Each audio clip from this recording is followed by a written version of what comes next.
इतनी रात को तूने मुझे यहाँ क्यों बुलाया? ताकि हमारे बीच जो बातें हों उन्हें सुनने वाला कोई ना हो। क्या बात है? कोई प्रॉब्लम है? प्रॉब्लम का तो सल्यूशन मिल गया है।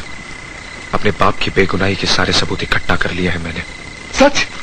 हाँ राज, मैंने उस आदमी को तलाश लिया है जो सारी बर्बादी का जिम्मेदार है।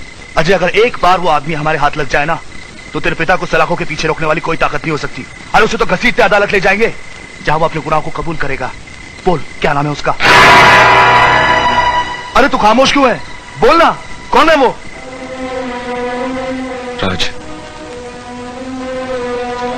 यहां पहुंचने से पहले मैंने 1000 बार सोचा कि मैं तुझे उसका नाम बता पाऊंगा या नहीं। अरे तू क्या डरता है क्या? अरे एक बार बोलना, फिर देख तेरा ये दोस्त क्या कर सकता है कौन वो? वो तेरे पिता हैं।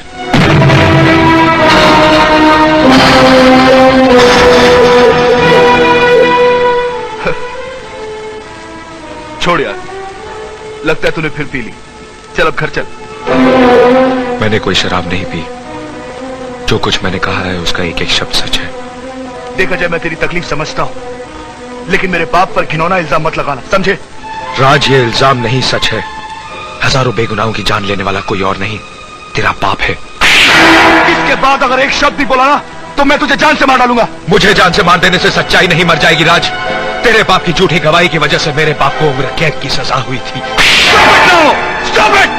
तेरे बाप ने भरी अदालत में डॉक्टर जगदीश को बॉम्ब से उड़ा दिया। झूठ बोलता है तू, झूठ बोलता है। यही सच है राज। इतना ही नहीं, राय बहादुर के गुनाहों के कारोबार में तेरा बाप भी बराबर का शरीक है। बोल, ये सब कुछ झूठ है। बोल बोल। यही सच है राज।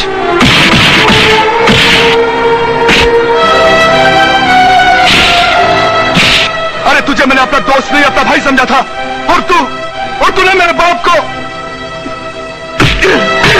सब झूठ है, सब झूठ है, झूठ है, झूठ है, बकवास है, बकवास है, बकवास है। नहीं नहीं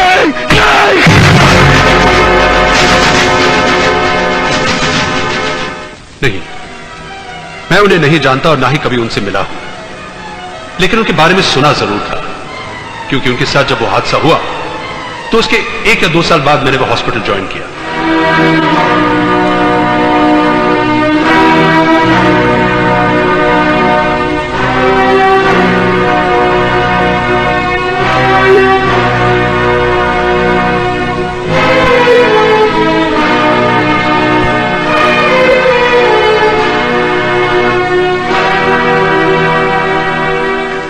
अजय,